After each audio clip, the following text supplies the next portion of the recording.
Welcome, today in front of me Samsung Galaxy Tab S7 FE, and I'll show you how to turn off Google Assistant on this device.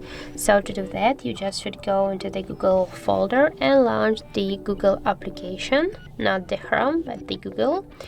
So just here on the tap on this icon and go to the settings.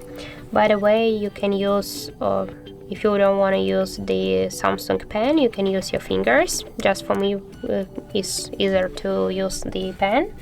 And now just you should tap to the Google Assistant and scroll down to the general options, to these options.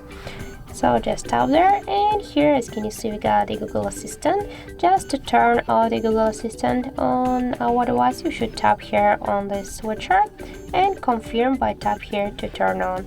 And that's it. As can you see, we just turn off the Google Assistant on our Samsung Galaxy S7 FE.